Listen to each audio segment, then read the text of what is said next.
ਸਤਿ ਸ੍ਰੀ ਅਕਾਲ। ਅੱਜ ਦੇ ਗਿਆਨ ਵਿਚਾਰ ਦੀ ਕਹਾਣੀ ਹੈ ਸੁੱਖ ਦੀ ਪ੍ਰਾਪਤੀ ਵਾਸਤੇ ਚੰਗੇ ਬੋਲ ਹੀ ਬੋਲੋ।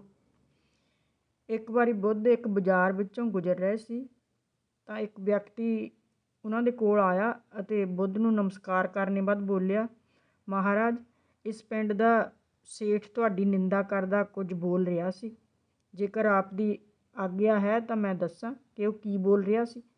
ਤਾਂ ਬੁੱਧ ਨੇ ਕਿਹਾ, ਪਹਿਲਾਂ ਮੇਰੇ 3 ਸਵਾਲਾਂ ਦਾ ਜਵਾਬ ਦੇਵੋ, ਫਿਰ ਦੇਖਦੇ ਹਾਂ ਕਿ ਪਿੰਡ ਦੇ ਸੇਠ ਦੀਆਂ ਗੱਲਾਂ ਸੁਣਨੀਆਂ ਹਨ ਜਾਂ ਨਹੀਂ। ਬੁੱਧ ਨੇ ਵਿਅਕਤੀ ਨੂੰ ਪੁੱਛਿਆ ਕਿ ਤੁਹਾਨੂੰ ਲੱਗਦਾ ਹੈ ਕਿ ਪਿੰਡ ਦੇ ਸੇਠ ਨੇ ਜੋ ਮੇਰੇ ਬਾਰੇ ਕਿਹਾ ਹੈ ਉਹ ਸੱਚ ਹੈ। ਤਾਂ ਵਿਅਕਤੀ ਨੇ ਕਿਹਾ, ਨਹੀਂ ਮਹਾਰਾਜ, ਮੈਨੂੰ ਤਾਂ ਉਸ ਦੀਆਂ ਗੱਲਾਂ 'ਤੇ ਥੋੜ੍ਹਾ ਜਿਹਾ ਵੀ ਭਰੋਸਾ ਨਹੀਂ ਹੈ। ਉਸਨੇ ਬੋਲਿਆ, ਤਾਂ ਮੈਂ ਆਪ ਨੂੰ ਦੱਸਣਾ ਚਾਹੁੰਦਾ ਸੀ। ਬੁੱਧ ਨੇ ਦੂਸਰਾ ਪ੍ਰਸ਼ਨ ਕੀਤਾ, ਕੀ ਤੁਹਾਨੂੰ ਲੱਗਦਾ ਹੈ ਕਿ ਜਿਸ ਗੱਲ ਨੂੰ ਤੁਸੀਂ ਮੈਨੂੰ ਦੱਸਣੇ ਜਾ ਰਹੇ ਹੋ ਉਸ ਨੂੰ ਸੁਣ ਕੇ ਮੈਨੂੰ ਦੁੱਖ ਹੋਵੇਗਾ? ਤਾਂ ਵਿਅਕਤੀ ਨੇ ਕਿਹਾ, ਹਾਂ ਮਹਾਰਾਜ, ਉਸ ਨੂੰ ਸੁਣ ਕੇ ਦੁੱਖ ਹੋ ਸਕਦਾ ਹੈ। ਤਾਂ ਬੁੱਧ ਨੇ ਅੰਤਮ ਪ੍ਰਸ਼ਨ ਕੀਤਾ, ਕੀ ਤੁਹਾਨੂੰ ਲੱਗਦਾ ਹੈ ਕਿ ਜੋ ਗੱਲਾਂ ਤੁਸੀਂ ਮੈਨੂੰ ਦੱਸੋਗੇ ਉਹ ਮੇਰੇ ਕਿਸੇ ਕੰਮ ਹਨ ਜਾਂ ਮੈਨੂੰ ਉਹਨਾਂ ਤੋਂ ਕੋਈ ਲਾਭ ਹੋਵੇਗਾ? ਵਿਅਕਤੀ ਨੇ ਜਵਾਬ ਦਿੱਤਾ, ਨਹੀਂ ਮਹਾਰਾਜ, ਇਹ ਗੱਲਾਂ ਨਾ ਹੀ ਤੁਹਾਡੇ ਕਿਸੇ ਕੰਮ ਦੀਆਂ ਹਨ, ਨਾ ਹੀ ਤੁਹਾਨੂੰ ਇਹਨਾਂ ਨਾਲ ਕੋਈ ਫਾਇਦਾ ਹੋਵੇਗਾ। ਤਾਂ ਫਿਰ ਬੁੱਧ ਨੇ ਕਿਹਾ, ਮੇਰਾ ਹਿਰਦਾ ਇੱਕ ਸ਼ਾਂਤ ਸਰੋਵਰ ਹੈ ਜਿਸ ਵਿੱਚ ਮੈਂ ਪ੍ਰੇਮ, ਦਇਆ, ਕਰੁਣਾ ਦੇ ਫੁੱਲ ਰੱਖਦਾ ਹਾਂ। ਜਿਸ ਗੱਲ 'ਤੇ ਤੁਹਾਨੂੰ ਹੀ ਯਕੀਨ ਨਹੀਂ ਹੈ, ਜਿਸ ਗੱਲ ਨੂੰ ਸੁਣ ਕੇ ਮੈਨੂੰ ਦੁੱਖ ਹੋਵੇਗਾ ਅਤੇ ਜਿਹੜੀ ਗੱਲ ਮੇਰੇ ਕਿਸੇ ਕੰਮ ਦੀ ਹੀ ਨਹੀਂ, ਵਿਅਰਥ ਹੈ, ਇਸ ਤਰ੍ਹਾਂ ਦੀਆਂ ਗੱਲਾਂ ਨੂੰ ਸੁਣ ਕੇ ਮੈਂ ਆਪਣੇ ਸ਼ਾਂਤ ਸਰੋਵਰ ਰੂਪੀ ਹਿਰਦੇ ਨੂੰ ਕਿਉਂ ਗੰਦਾ ਕਰਾਂ? ਵਿਅਕਤੀ ਨੂੰ ਗਿਆਨ ਮਿਲ ਗਿਆ ਕਿ ਕਿਸੇ ਦੂਸਰੇ ਦੀ ਗੱਲ ਨੂੰ ਸੁਣ ਕੇ ਹੀ ਵਿਸ਼ਵਾਸ ਕਰ ਲੈਣਾ ਕਾਫੀ ਨਹੀਂ ਹੈ, ਪਰ ਆਪਣੀ ਸਮਝ ਤੋਂ ਕੰਮ ਲੈ ਕੇ ਇਸ ਤਰ੍ਹਾਂ ਦੀਆਂ ਨਿੰਦਾਜਨਕ ਗੱਲਾਂ ਤੋਂ ਦੂਰ ਰਹਿਣਾ ਹੀ ਬਿਹਤਰ ਹੈ। ਕਦੇ ਕਦੇ ਮਜ਼ਬੂਤ ਹੱਥਾਂ ਨਾਲ ਫੜੀਆਂ ਹੋਈਆਂ ਉਂਗਲੀਆਂ ਛੁੱਟ ਜਾਂਦੀਆਂ ਹਨ, ਕਿਉਂਕਿ ਰਿਸ਼ਤੇ ਤਾਕਤ ਨਾਲ ਨਹੀਂ, ਦਿਲ ਨਾਲ ਨਿਭਾਏ ਜਾਂਦੇ ਹਨ। ਸਮਾਂ ਅਤੇ ਜ਼ਿੰਦਗੀ ਦੁਨੀਆ ਦੇ ਸਭ ਤੋਂ ਵੱਡੇ ਟੀਚਰ ਹਨ। ਜ਼ਿੰਦਗੀ ਸਾਨੂੰ ਸਦ-ਉਪਯੋਗ ਸਿਖਾਉਂਦੀ ਹੈ ਅਤੇ ਸਮਾਂ ਸਾਨੂੰ ਜ਼ਿੰਦਗੀ ਦੀ ਕੀਮਤ ਸਿਖਾਉਂਦਾ ਹੈ। ਜੋ ਚੰਗਾ ਲੱਗਦਾ ਹੈ ਉਸ ਨੂੰ ਬਹੁਤ ਚੰਗੀ ਤਰ੍ਹਾਂ ਨਾ ਦੇਖੋ, ਇਸ ਤਰ੍ਹਾਂ ਨਾ ਹੋਵੇ ਕਿ ਕੋਈ ਬੁਰਾਈ ਨਿਕਲ ਆਵੇ, ਅਤੇ ਜੋ ਬੁਰਾ ਲੱਗਦਾ ਹੈ ਉਸ ਨੂੰ ਚੰਗੀ ਤਰ੍ਹਾਂ ਦੇਖੋ, ਕਿਉਂਕਿ ਸਾਰਿਆਂ ਵਿੱਚ ਕੋਈ ਨਾ ਕੋਈ ਚੰਗਿਆਈ ਤਾਂ ਜ਼ਰੂਰ ਹੁੰਦੀ ਹੈ। ਸਾਡੇ ਬੋਲ ਸਾਡੀ ਤੰਦਰੁਸਤੀ ਨੂੰ ਪੂਰੀ ਤਰ੍ਹਾਂ ਪ੍ਰਭਾਵ ਕਰਦੇ ਹਨ। ਜਿਸ ਤਰ੍ਹਾਂ ਦੇ ਸ਼ਬਦ ਅਸੀਂ ਬੋਲਦੇ ਹਾਂ ਉਸ ਤਰ੍ਹਾਂ ਦਾ ਅਸਰ ਸਾਡੇ ਸਰੀਰ ਦੇ ਅੰਗਾਂ 'ਤੇ ਹੁੰਦਾ ਹੈ। ਪ੍ਰੇਮ ਨਾਲ ਕਹੇ ਗਏ ਸ਼ਬਦ ਸਾਡੀ ਸਰੀਰਕ ਊਰਜਾ ਨੂੰ ਵਧਾਉਂਦੇ ਹਨ, ਜਦੋਂ ਕਿ ਘਿਰਣਾ ਨਾਲ ਭਰੇ ਹੋਏ ਸ਼ਬਦ ਸਾਡੇ ਇਮਿਊਨ ਸਿਸਟਮ ਨੂੰ ਕਮਜ਼ੋਰ ਕਰ ਦਿੰਦੇ ਹਨ। ਇਸ ਲਈ ਬਿਮਾਰੀਆਂ ਤੋਂ ਬਚਣ ਲਈ ਆਪਣੀ ਬੋਲੀ ਨੂੰ ਪਿਆਰ ਭਰੀ ਅਤੇ ਸੱਚੀ ਸੁੱਚੀ ਬਣਾਓ। ਦੇਖਣ ਵਿੱਚ ਵੀ ਆਇਆ ਹੈ ਕਿ ਬੱਚਿਆਂ ਨੂੰ ਤਾਂ ਕਰੋਨਾ ਵੀ ਬਹੁਤ ਘੱਟ ਹੁੰਦਾ ਹੈ, ਕਿਉਂਕਿ ਬੱਚਿਆਂ ਦੇ ਰਿਸ਼ਤਿਆਂ ਦਾ ਦਾਇਰਾ ਵੀ ਘੱਟ ਹੁੰਦਾ ਹੈ। ਮਾਂ ਬਾਪ, ਭੈਣ ਭਰਾ, ਗ੍ਰੈਂਡ ਪੇਰੈਂਟਸ, ਇਹਨਾਂ ਰਿਸ਼ਤਿਆਂ ਨੂੰ ਬੱਚੇ ਬਹੁਤ ਪਿਆਰ ਕਰਦੇ ਹਨ। ਜਦੋਂ ਸ਼ਾਦੀ ਹੋ ਜਾਂਦੀ ਹੈ, ਈਰਖਾ, ਨਫ਼ਰਤ ਤਾਂ ਦਰਾਣੀਆਂ, ਜਠਾਣੀਆਂ, ਸੱਸ, ਨਨਾਣ, ਆਂਢੀਆਂ ਗੁਆਂਢੀਆਂ ਨਾਲ ਕੰਪੇਅਰ ਕਰਨ ਲੱਗ ਜਾਂਦੇ ਹਨ। ਫਿਰ ਬਿਮਾਰੀਆਂ ਲੱਗਣ ਦੇ ਚਾਂਸ ਵੱਧ ਜਾਂਦੇ ਹਨ। ਇਸ ਲਈ ਕਿਹਾ ਜਾਂਦਾ ਹੈ, ਨਾਪ ਕੇ ਤੋਲੋ, ਤੋਲ ਕੇ ਬੋਲੋ।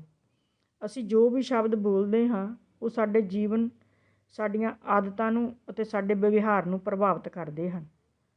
ਸਾਰੇ ਮਨੁੱਖ ਨਾ ਸਮਝ ਕਾਰਨ ਕੁਝ ਨਾ ਕੁਝ ਇਸ ਤਰ੍ਹਾਂ ਦੇ ਸ਼ਬਦ ਬੋਲ ਬੈਠਦੇ ਹਨ। ਉਹ ਸਮਝਦੇ ਨਹੀਂ ਕਿ ਇਹਨਾਂ ਸ਼ਬਦਾਂ ਦਾ ਜੀਵਨ ਨੂੰ ਸਵਾਰਨੇ ਜਾਂ ਵਿਗਾੜਨੇ ਵਿੱਚ ਕਿੰਨਾ ਹੱਥ ਹੈ। ਸ਼ਬਦਾਂ ਦਾ ਪਹਿਲਾ ਰੂਪ ਹੈ ਸਾਤਵਿਕ ਸ਼ਬਦ, ਜਿਨ੍ਹਾਂ ਨੂੰ ਬੋਲਣ ਨਾਲ ਏਕਤਾ ਮਹਿਸੂਸ ਹੋਵੇ, ਜਿਵੇਂ ਸ਼੍ਰੀਮਾਨ, ਦੇਵੀ, ਭੈਣ ਜੀ, ਮਹਾਰਾਜ, ਮਾਤਾ ਜੀ। ਸ਼ੁਭ ਅਤੇ ਕੌੜੇ ਸ਼ਬਦ, ਜਿਸ ਤਰ੍ਹਾਂ ਦੁਸ਼ਟ, ਰਾਖਸ਼, ਪਾਪ ਆਤਮਾ, ਬਦਮਾਸ਼, ਸ਼ਰਾਰਤੀ, ਨਲਾਇਕ, ਠੱਗ, ਚੋਰ, ਝੂਠਾ ਅਤੇ ਹੋਰ ਗਾਲੀਆਂ। ਕੋਈ ਵੀ ਅਵੇਅਰ ਨਹੀਂ ਹੈ ਕਿ ਸਾਰਾ ਦਿਨ ਕਿਸ ਤਰ੍ਹਾਂ ਦੇ ਸ਼ਬਦ ਦਾ ਪ੍ਰਯੋਗ ਕਰਦੇ ਰਹਿੰਦੇ ਹਨ, ਉਸ ਦਾ ਵਾਤਾਵਰਣ 'ਤੇ ਕੀ ਪ੍ਰਭਾਵ ਹੋ ਰਿਹਾ ਹੈ। ਤੁਹਾਡੇ ਮੁੱਖ ਵਿੱਚੋਂ ਨਿਕਲਣ ਵਾਲਾ ਹਰ ਇੱਕ ਸ਼ਬਦ, ਚਾਹੇ ਉਸ ਦਾ ਕੁਝ ਵੀ ਅਰਥ ਹੋਵੇ, ਸਾਡੇ ਸਰੀਰ ਨੂੰ ਪ੍ਰਭਾਵਿਤ ਕਰ ਦਿੰਦਾ ਹੈ, ਸਾਡੀਆਂ ਸੂਖਸ਼ਮ ਨਾੜੀਆਂ ਤੱਕ ਜਾਂਦਾ ਹੈ। ਜਦੋਂ ਅਸੀਂ ਗੱਲਾਂ ਕਰਦੇ ਹਾਂ, ਸਾਡਾ ਮੂੰਹ, ਸਾਡੇ ਹੋਠ ਹਿਲਦੇ ਹਨ ਅਤੇ ਨਾਲ ਹੀ ਸਾਡੀਆਂ ਅੱਖਾਂ ਵਿੱਚ ਵੀ ਖੁਸ਼ੀ ਜਾਂ ਉਦਾਸੀ ਦਾ ਪ੍ਰਭਾਵ ਆ ਜਾਂਦਾ ਹੈ। ਜਦੋਂ ਅਸੀਂ ਕੋਈ ਪਿਆਰ ਭਰੇ ਸ਼ਬਦ ਬੋਲਦੇ ਹਾਂ ਤਾਂ ਗੁਪਤ ਰੂਪ ਵਿੱਚ ਸਾਨੂੰ ਸ਼ਕਤੀ ਮਿਲਦੀ ਹੈ। ਜਿਸ ਤਰ੍ਹਾਂ ਗਿਆਨ ਦੀਆਂ ਗੱਲਾਂ ਸੁਣਨੀਆਂ ਕਰਨੀਆਂ, ਇਹਨਾਂ ਦਾ ਪ੍ਰਭਾਵ ਸਾਡੇ ਅੰਦਰ ਘੁੰਮ ਜਾਂਦਾ ਹੈ ਅਤੇ ਸਾਡੇ ਤਨ ਮਨ ਨੂੰ ਪ੍ਰਫੁੱਲਤ ਕਰ ਦਿੰਦੀਆਂ ਹਨ। ਚੰਗੇ ਸ਼ਬਦ ਬੋਲਣੇ ਅਤੇ ਸੁਣਨੇ ਨਾਲ ਸਾਨੂੰ ਗੁਪਤ ਬਲ ਮਿਲਦਾ ਹੈ। ਫੌਜੀ ਸੈਨਾ ਮਹਾਦੇਵ ਬੋਲ ਕੇ ਕਈ ਯੁੱਧਾਂ ਵਿੱਚ ਜਿੱਤ ਪ੍ਰਾਪਤ ਕਰਦੀਆਂ ਰਹੀਆਂ ਹਨ। ਭਗਵਾਨ ਭਲਾ ਕਰੇਗਾ। ਸਤਿ ਸ੍ਰੀ ਅਕਾਲ। ਪ੍ਰਭੂ ਦੀ ਮਿਹਰਬਾਨੀ ਨਾਲ ਸਭ ਠੀਕ ਹੋਵੇਗਾ। ਇਸ ਤਰ੍ਹਾਂ ਦੇ ਸ਼ਬਦ ਅਸੀਂ ਦਿਨ ਵਿੱਚ ਪ੍ਰਯੋਗ ਕਰਦੇ ਹਾਂ। ਇਸ ਤਰ੍ਹਾਂ ਦੇ ਸ਼ਬਦ ਨਾਲ ਗੁਪਤ ਬਲ, ਭਰੋਸਾ, ਵਿਸ਼ਵਾਸ ਮਨ ਵਿੱਚ ਭਰ ਜਾਂਦਾ ਹੈ। ਜਦੋਂ ਅਸੀਂ ਇਸ ਤਰ੍ਹਾਂ ਦੇ ਸਾਤਵਿਕ ਸ਼ਬਦ ਬੋਲਦੇ ਹਾਂ, ਉਹ ਸਰਬੱਤ ਦੇ ਭਲੇ ਲਈ ਵਾਈਬ੍ਰੇਸ਼ਨ ਬਣਾਉਂਦੇ ਹਨ। ਪੂਰਾ ਵਾਤਾਵਰਨ ਪੋਜ਼ੀਟਿਵ ਸ਼ਬਦਾਂ ਨਾਲ ਮਹਿਕ ਉੱਠਦਾ ਹੈ। ਸਰੀਰ ਦੇ ਰੋਮ ਰੋਮ ਸ਼ਬਦਾਂ ਨਾਲ ਕੰਬ ਜਾਂਦੇ ਹਨ। ਉਹਨਾਂ ਦੇ ਅਨੁਸਾਰ ਨਵੇਂ ਸਿਰਿਓਂ ਢਲਣ ਲੱਗਦਾ ਹੈ। ਜਿਸ ਵੇਲੇ ਹੀ ਜਿਸ ਤਰ੍ਹਾਂ ਕ੍ਰੋਧ, ਦੋਸ਼ੀ, ਗਾਲੀ ਗਲੋਚ ਜਾਂ ਕੌੜੇ ਸ਼ਬਦਾਂ ਦੀ ਉਤੇਜਨਾ ਦਾ ਕੋਈ ਸ਼ਬਦ ਤੁਹਾਡੇ ਮੂੰਹ 'ਚੋਂ ਨਿਕਲਦਾ ਹੈ, ਚਿਹਰੇ ਦੀ ਬਣਾਵਟ ਵੀ ਉਸ ਤਰ੍ਹਾਂ ਦੀ ਬਣ ਜਾਂਦੀ ਹੈ। ਬੁੱਲ੍ਹ ਕੰਬਣ ਲੱਗ ਜਾਂਦੇ ਹਨ।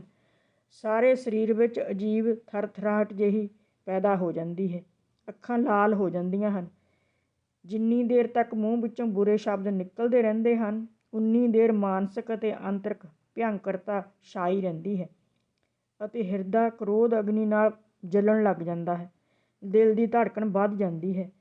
ਸਰੀਰ ਵਿੱਚ ਗਰਮੀ, ਖੁਸ਼ਕੀ ਦਾ ਪ੍ਰਭਾਵ ਹੁੰਦਾ ਹੈ। ਦੇਰ ਤੱਕ ਕ੍ਰੋਧੀ ਅਤੇ ਕੌੜੇ ਸ਼ਬਦ ਬੋਲਣ ਨਾਲ ਸਿਰ ਭਾਰੀ ਹੋ ਜਾਵੇਗਾ ਅਤੇ ਕਮਰ ਵਿੱਚ ਦਰਦ ਹੋਣ ਲੱਗ ਜਾਂਦਾ ਹੈ। ਬੁਰੇ ਸ਼ਬਦ ਬੋਲਦੇ ਬੋਲਦੇ ਇੱਕ ਦਿਨ ਮਾਨਸਿਕ ਰੋਗੀ ਬਣ ਜਾਂਦੇ ਹਨ। ਕਦੇ ਕਦੇ ਜਦੋਂ ਤੁਸੀਂ ਰੋਟੀ ਖਾ ਰਹੇ ਹੁੰਦੇ ਹੋ, ਕੋਈ ਤੁਹਾਨੂੰ ਬੁਰੇ ਸ਼ਬਦ ਬੋਲ ਦਿੰਦਾ ਹੈ ਤਾਂ ਰੋਟੀ ਤਾਂ ਗਲੇ ਤੋਂ ਥੱਲੇ ਹੀ ਨਹੀਂ ਉਤਰਦੀ। ਇਸ ਲਈ ਕਦੇ ਵੀ ਕਿਸੇ ਨੂੰ ਬੁਰੇ ਸ਼ਬਦ ਜਾਂ ਲਾ ਕੇ ਗੱਲਾਂ ਨਾ ਕਰੋ। ਹੁਣ ਤਾਂ ਸਾਇੰਸ ਨੇ ਵੀ ਸਿੱਧ ਕਰ ਦਿੱਤਾ ਹੈ ਕਿ ਬੁਰੇ ਗੰਦੇ ਸ਼ਬਦਾਂ ਦੀਆਂ ਜੜ੍ਹਾਂ ਮਨੁੱਖ ਦੇ ਗੁਪਤ ਮਨ, ਸਬਕੌਂਸ਼ੀਅਸ ਮਾਈਂਡ ਵਿੱਚ ਬੈਠ ਜਾਂਦੀਆਂ ਹਨ। ਜੋ ਵਿਅਕਤੀ ਗਾਲਾਂ ਕੱਢਦੇ ਹਨ, ਉਹਨਾਂ ਦੀ ਅਸ਼ਲੀਲਤਾ ਉਹਨਾਂ ਦੇ ਗੁਪਤ ਮਨ ਵਿੱਚ ਮੌਜੂਦ ਰਹਿੰਦੀ ਹੈ। ਬਹੁਤ ਚਿਰ ਤੋਂ ਮਨ ਵਿੱਚ ਜੰਮੀ ਹੋਈ ਨੀਚਤਾ ਦੀ ਮੈਲ ਹੀ ਬੁਰੇ ਸ਼ਬਦ ਅਤੇ ਗਾਲਾਂ ਦੇ ਰੂਪ ਵਿੱਚ ਵਾਰ-ਵਾਰ ਮੂੰਹ ਵਿੱਚੋਂ ਨਿਕਲਦੀਆਂ ਰਹਿੰਦੀਆਂ ਹਨ। ਜੋ ਸ਼ਬਦ ਮਨ ਵਿੱਚ ਇੱਕ ਵਾਰ ਜੰਮ ਜਾਂਦਾ ਹੈ, ਉਹ ਹੌਲੀ ਹੌਲੀ ਆਪਣੇ ਗੁਣ ਰੂਪੀ ਟਾਹਣੀਆਂ ਨੂੰ ਚਾਰੇ ਪਾਸੇ ਫੈਲਾਉਂਦਾ ਰਹਿੰਦਾ ਹੈ। ਇਹ ਜੜ੍ਹਾਂ ਰੂਪ ਸ਼ਬਦ ਬੋਲਣੇ ਨਾਲ ਫਿਰ ਵਿਵਹਾਰ ਵਿੱਚ ਲਿਆਉਣ ਨਾਲ ਬਹੁਤ ਵੱਡਾ ਦਰੱਖਤ ਬਣ ਜਾਂਦਾ ਹੈ। ਪਹਿਲਾਂ ਆਦਮੀ ਇਹਨਾਂ ਗਾਲੀਆਂ ਦਾ ਅਰਥ ਨਹੀਂ ਸਮਝਦਾ। ਹੌਲੀ ਹੌਲੀ ਇਹ ਸ਼ਬਦ ਹੀ ਅੱਛੇ ਜਾਂ ਬੁਰੇ ਫਲ ਪ੍ਰਗਟ ਕਰਦੇ ਹਨ। ਜਿਨ੍ਹਾਂ ਪਰਿਵਾਰਾਂ ਦਾ ਮੁਖੀਆ ਜਾਂ ਵੱਡੇ ਭੈਣ ਭਰਾ ਮੂੰਹ ਵਿੱਚੋਂ ਕੌੜੇ ਸ਼ਬਦ, ਗਾਲਾਂ, ਕ੍ਰੋਧ ਅਤੇ ਨਫ਼ਰਤ ਭਰੇ ਸ਼ਬਦ ਬੋਲਦੇ ਹਨ, ਉਹ ਆਪਣੇ ਚਰਿੱਤਰ ਨੂੰ ਨੀਚੇ ਗਿਰਾਉਣ ਦਾ ਕੰਮ ਕਰ ਰਹੇ ਹਨ। ਉਹਨਾਂ ਦੇ ਬੱਚੇ ਇੱਕ ਦਿਨ ਉਹਨਾਂ ਦੇ ਦੁੱਖ ਦਾ ਕਾਰਨ ਬਣ ਜਾਂਦੇ ਹਨ। ਇਹੀ ਨਿਯਮ ਸੰਸਥਾਵਾਂ ਵਿੱਚ ਕੰਮ ਕਰਨ ਵਾਲੀਆਂ ਥਾਵਾਂ 'ਤੇ ਅਤੇ ਦੇਸ਼ਾਂ 'ਤੇ ਲਾਗੂ ਹੁੰਦਾ ਹੈ। ਸਤਿ ਸ੍ਰੀ ਅਕਾਲ।